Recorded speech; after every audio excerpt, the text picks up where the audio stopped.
This lighting, natural lighting, it's there. It really is. Hey guys, what is up? It's Zach and welcome to my channel. Today I was scrolling through the internet and I found this really cool tag that has been going around a little bit. Hannah Hart's done it, and it was actually created by this YouTuber named Ashley Wyldes. I'll put her link in below. It's called the gender tag, and what it is it's kind of just questions that are being asked now about gender. So before we get started, I want to talk about, this is my opinion. It's no one else's opinion. I know that everyone has their own thoughts about everything, and so this is just my opinion on what I believe gender is. So let's get started. Number one, how do you self-identify your gender, and what does that definition mean to you?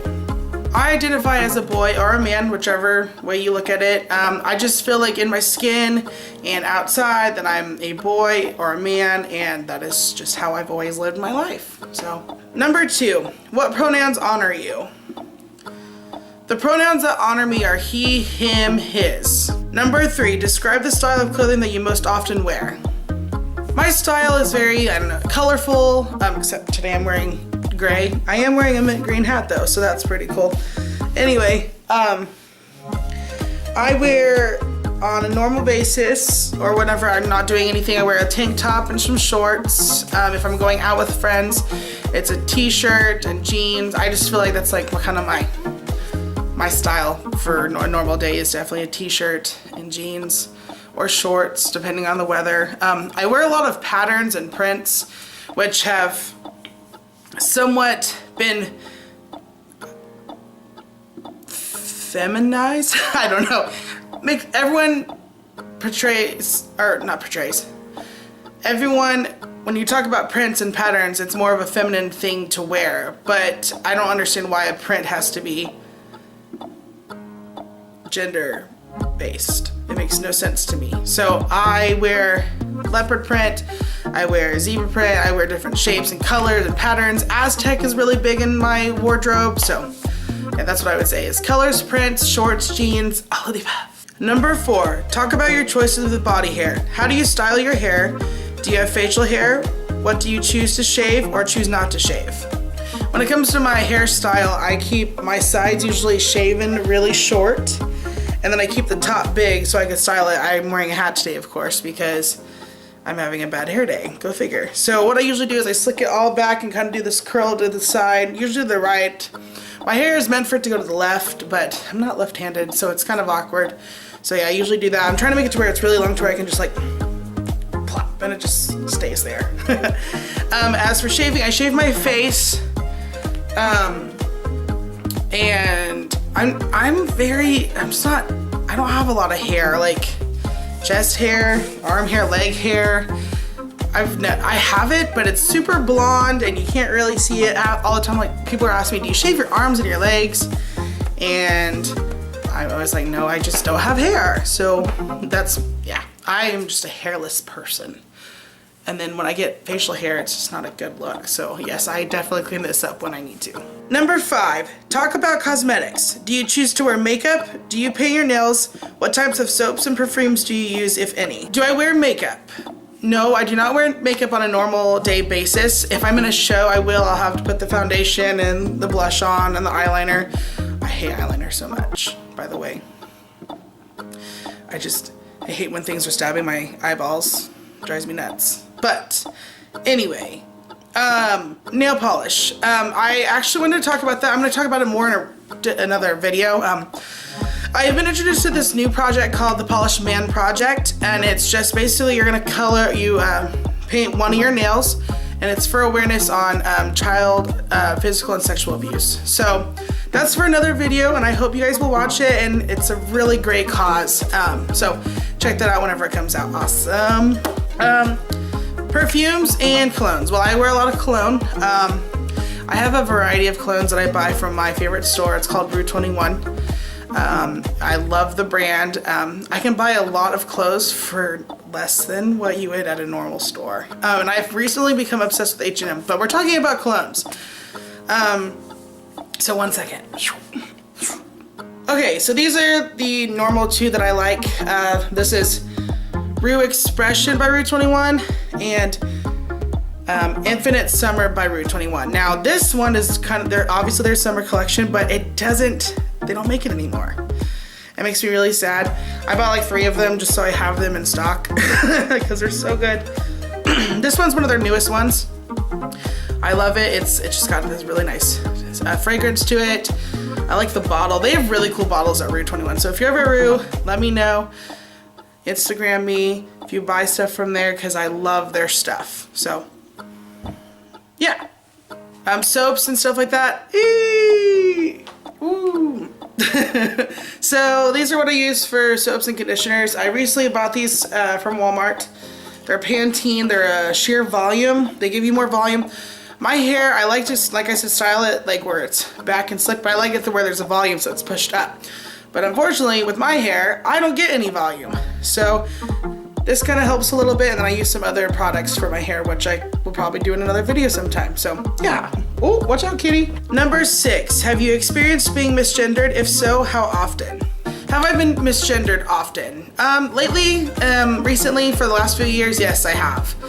I don't know if it's just because I'm more comfortable with my skin since I've came out, or if my style and how I kind of live my life. You know, like I said, my style is very edgy. I would say I wear different colors, prints. My hair's a different color every other week. Lately it's been, it's a blue right now. You can't really see it. Oh, you can see it a little bit maybe. It's like a tint, but like I said, I want my hair to look good for you guys whenever I show you that. And then I had a really awesome blonde that I did for almost a year. Red. I've done a lot of crazy colors, so I think that might be a lot of it. Just because people assume prints, like I said earlier, prints and stuff like that are more of a feminine thing, which drives me nuts. But I would say the most time I'm misgendered is when I am in the drive-thru. I'm going in to get food or something like that. Order my food and they're like, yes ma'am, please pull around. And I'm like, it's okay though. I mean, I've heard that since the dawn of time. So I just kind of deal with it now. My dad is the same way actually. I think the worst time I've been misgendered was me and my friends went on spring break to Galveston this last March, and we were at Bubba Gump's and the manager came because our waiter was not cutting it. I don't know if he was new, but he just was not making the cut. So we're going through and she's going around the table. She gets to me and I'm in a leopard print shirt, or it had leopard print on the sleeves. I was like, what are these called again? And then it was black and I had my blonde hair and everything. So she gets around, she comes to me and she's like, what can I get you, ma'am? And at first, you know, I looked up at her too, to like, hey, I'm a man.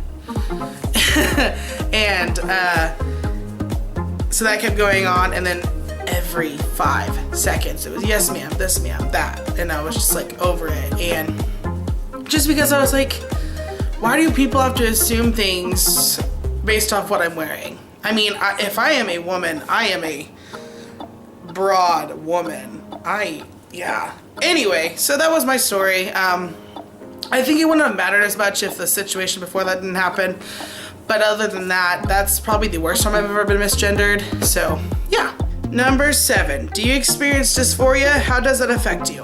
I don't really get affected by dysphoria. I'm very comfortable with who I am. I know exactly what I'm supposed to be, who I am.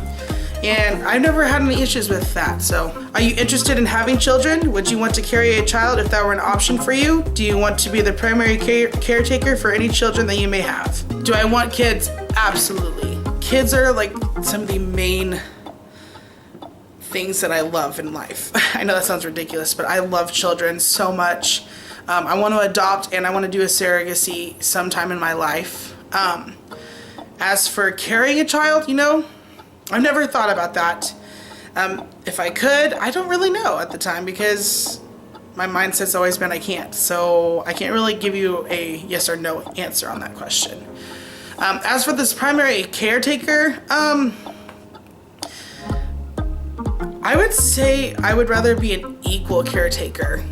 I don't know if this question's more of if I was a single father or if I was married and they had 2 parents or what, but if the scenario was me being married and having a husband, I would want to be an equal caretaker because we're a family. We're not this and that. We're one family and we should all have that equal responsibility. Number 9, talk about money. Is it important to you to provide for a family financially if you choose to have one? Is it important to you that you earn more than any partner you may have? Do you prefer to pay for things like dates? Are you uncomfortable when others pay for you or offer to pay for you? Yes, I do want to provide for my family as any way possible. I do want to help find that support, which goes to the next question about the whole primary. When it comes to money, I feel like it should be an equal thing unless we have come to this conclusion that one person's going to be a stay-at-home dad, or if one's going to be working, or we're both going to be working, we're going to have daycare. It's kind of just where the financials are at the time. But I would say definitely it's an equal thing for me. I don't want to be more or less than my other half. So as for the whole dating thing, I found out recently that if you're going to ask me to pay for you, that's a really big turnoff. So I don't recommend you asking people to pay for you. Anyway, so back from my venting little spree there. In a homosexual man relationship, I guess you would say, we are taught as men that we are supposed to pay for the bill. Always. Not always, I wouldn't say always, but generally. So in a relationship status, I don't want to take away what he was based off of as a man. So yes, I would love to pay for you. But if you want to pay for me too, that is 100% okay. I feel like it's an equal, I'm all about this whole equal thing, like you pay, I pay, let's take turns, let's do that, I don't care. Whenever people offer to pay for me on dates, all I say is thank you so much, I really appreciate it. But I'm not gonna be like, yes, thank you so much, I want you to pay for me, because that drives me nuts. But yeah, equal on everything, children, money, that's what I want, eventually. Number 10, anything else you want to share about your experience with gender? Yes, I love everybody, whether you're a man, a woman, if you want to be a woman, if you want to be a man. I just want you all to know that you have a support system and that recently gender is this new topic that everyone's starting to get comfortable with. And back when I was younger, I would have never thought gender was this crazy like thing that it is now. I always thought that we were either a man or a woman at the time, but then as I've grown older and I've had these experiences in life that we're all just humans and we all have these different ways of thinking and ways that we have grown up and ways that we are made, and that is okay. So if you're a man who wants to be a woman, go and find yourself and be who you are. Vice versa for a woman who wants to be a man. I love you guys so much. Thanks for watching this video. Give it a big old thumbs up if you enjoyed. Follow all my social media below and I will see you next week. Stay beautiful and have a wonderful day. Bye!